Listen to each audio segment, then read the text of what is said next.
Sud Radio Découverte Tourisme, Stéphane Zeremeta. Et bonjour mon cher Stéphane. Bonjour Maxime. Vous nous emmenez cette fois-ci, alors là, dans un endroit qui nous est tous très cher, parce qu'on file en Ardèche. On file en Ardèche, l'Ardèche d'ailleurs qui porte le nom de la rivière qui la traverse, qui modèle vraiment son paysage. Alors bien sûr, on pense les gorges de l'Ardèche, c'est le fief si on fait du canoë-kayak en France. Bon, mais c'est aussi un territoire qui est génial pour la randonnée. Il y a plein de sentiers, il y a plein de villages de caractère, des falaises calcaires, des espaces naturels qui sont vraiment préservés. Moi, j'adore par exemple le bois de paille-olive. Les rochers sont les formes assez fantastiques, ça fait un peu film d'aventure, c'est assez génial. Et on va découvrir aussi l'Ardèche d'une autre façon, puisque vous allez nous emmener sous terre. Voilà, l'idée était là de se dire, on peut aller au fil des grottes. Il y a un incontournable absolument génial, c'est la grotte Chauvet qui remonte au Paléolithique.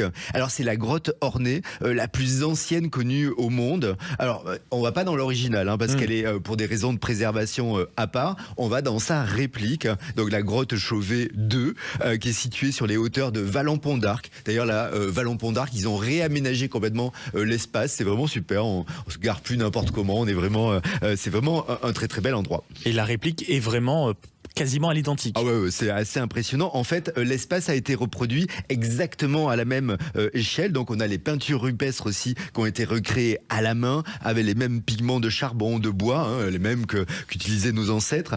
L'expérience est très immersive en fait. La température, l'humidité, la lumière, tout a été pensé pour recréer l'atmosphère de la grotte. Alors, on va se balader entre stalactites, les ossements d'animaux. Même, il y a une odeur un peu de calcaire humide et c'est vraiment bluffant. On a vraiment on se croirait vraiment là dans une période préhistorique.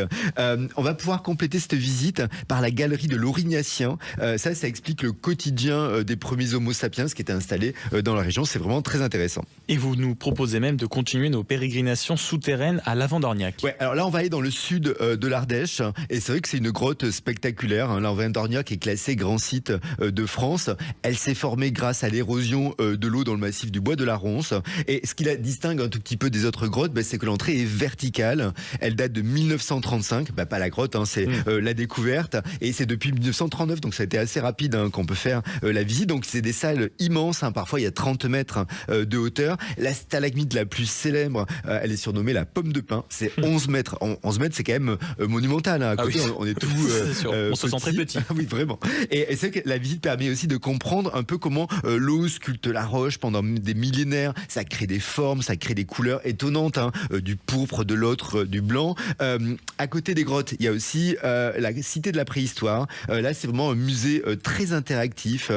C'est l'évolution des sociétés humaines au Paléolithique moyen jusqu'au premier âge de fer. Alors l'été, il y aura même des ateliers, allumer le feu, tailler un silex, des choses toujours très sympathiques. Bon, on se rend compte finalement que à la préhistoire, ils étaient assez débrouillards et que nous, pas tant que ça. On a un peu perdu la main. Et les grottes en Ardèche sont à ce point nombreuses? Oui, en fait, c'est l'un des territoires les plus riches de France en cavités naturelles. On a un sous-sol ardéchois qui est essentiellement calcaire. Donc ça favorise vraiment la formation des grottes, d'avins, de rivières souterraines. Alors certaines sont très connues, mais il existe des centaines dans la région. Il y en a beaucoup qui sont encore explorées par les spéléologues. Bon, autant dire qu'il y a encore pas mal de secrets. Peut-être qu'il y a d'autres grottes incroyables à découvrir. Et ce n'est pas un lieu secret, mais c'est en tout cas un lieu charmant et qui attire, c'est les grottes de Soyon. Oui, alors Soyon, c'est vraiment très agréable. On est près de Valence. C'est un haut lieu de la préhistoire dans la région.